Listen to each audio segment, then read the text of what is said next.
വർഷത്തിൽ 300 ദിവസവും നമ്മൾ പിണക്കത്തിലാണെങ്കിലും ഇടയ്ക്കൊക്കെ ദേ ഇങ്ങനെ കുറച്ച് അത്ഭുതങ്ങൾ സംഭവിക്കാറുണ്ട്. ഇന്ന് നമ്മൾ രണ്ടുപേരും കൂടി ഒരുമിച്ച് അറേബ്യൻ പാലസിലേക്ക് പോവാണ് കേട്ടോ. നമ്മൾ രണ്ടുപേരും മാത്രമല്ല, ദേ ഇവനുമുണ്ട്. വാപ്പച്ചിയുണ്ട് കേട്ടോ. പെട്രോൾ തീർന്നിട്ട് വണ്ടി ഉരുട്ടി വരുന്നതല്ല, വാപ്പച്ചി വരാൻ ലേറ്റായിട്ട് നമ്മുടെ കൂടെ വണ്ടി ഉരുട്ടി നടക്കുന്നതാണ് കേട്ടോ ഈ കാണുന്നത്. അങ്ങനെ അവസാനം നമ്മൾ അറേബ്യൻ പാലസ് കാക്കനാട് എത്തിയിരിക്കുകയാണ്. ഇതിന് മുമ്പ് ഇവിടെ ഒരു താഴ്വാരം എന്ന് പറയുന്ന റെസ്റ്റോറൻ്റ് ആയിരുന്നു. അതും അത്യാവശ്യം ഫേമസ് ആയിരുന്നു. അതെന്തുകൊണ്ട് മാറ്റി ഇപ്പോൾ അറേബ്യൻ പാലസ് ആക്കിയെന്നറിയില്ല.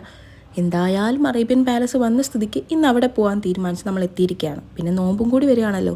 ഇത്തവണത്തെ എല്ലാ നോമ്പ് പിടിക്കുമെന്നുള്ളൊരു പ്രതിജ്ഞയിലാണ് എൻ്റെ അനിയത്തി ഉള്ളത്. കുഴിമന്തി വരാൻ 30 മിനിറ്റ് ലേറ്റ് ആകുമെന്ന് പറഞ്ഞപ്പോൾ ഉള്ള വിഷമാണ് ആദ്യം കണ്ടത് കേട്ടോ.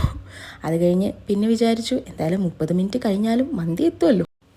കാത്തിരിപ്പ് ഒരുപാടങ്ങ് നീണ്ടപ്പോൾ പിന്നെ ബോറടി മാറ്റാൻ വേണ്ടി നമ്മൾ 2 ലൈം ജ്യൂസ് ഓർഡർ ചെയ്തിട്ടുണ്ടായിരുന്നു.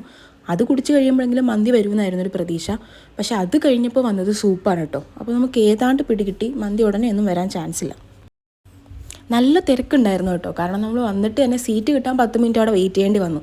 അതുകൊണ്ട് നമുക്ക് മനസ്സിലാവും അത്യാവശ്യം ലേറ്റ് ആവും എന്നുള്ള കാര്യം. അങ്ങനെ ഒരുപാട് കാത്തിരുന്ന് അവസാനം നമ്മൾ ഓർഡർ ചെയ്ത മന്തി വന്നേക്കാണ്. നമ്മൾ ഹാഫ് ഹണി ചില്ലി മന്തിയും പിന്നെ ഒരു മസാല ഷവായി മന്തിയൊക്കെയാണ് ഓർഡർ ചെയ്തത് കേട്ടോ. എല്ലാം നല്ല ടേസ്റ്റ് ഉണ്ടായിരുന്നു. പക്ഷേ മസാല ഷവായി മന്തിക്ക് കുറച്ച് എരിവുണ്ടായിരുന്നു കേട്ടോ. ആ ഒരു പ്രശ്നം മാത്രമേ ഉണ്ടായിരുന്നുള്ളൂ.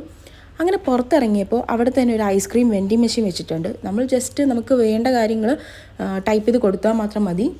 ഓട്ടോമാറ്റിക്കായിട്ട് നമുക്ക് വേണ്ട രീതിയിലുള്ള ഐസ്ക്രീം വരും കേട്ടോ. ഒരു ഐസ്ക്രീം വെൻഡിങ് മെഷീൻ, അത് കുറച്ച് ഇൻട്രസ്റ്റിംഗ് ആയിട്ട് തോന്നി. നമ്മളങ്ങനെ ഒരു ഐസ്ക്രീം വാങ്ങി 4 പേരൂടെ കഴിച്ചു കേട്ടോ.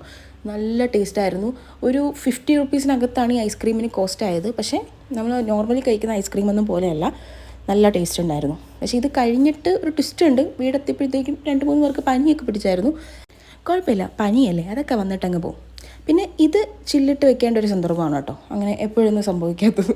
പിന്നെ വീഡിയോ എടുക്കുന്നതുകൊണ്ടുള്ള സ്നേഹമാണ്, അത് നിങ്ങൾ തെറ്റിദ്ധരിക്കേണ്ട. കുറച്ചധികം നാളിന് ശേഷമാണ് നമ്മൾ വാപ്പച്ചിയെ കൂട്ടി ഫുഡ് കഴിക്കാൻ പോകുന്നത്. അപ്പോൾ വാപ്പച്ചി ഹാപ്പിയായി, നമ്മളും ഹാപ്പിയായി. അങ്ങനെ നമ്മൾ ഹോസ്റ്റലിലാക്കി വാപ്പച്ചി തിരിച്ചു പോയി.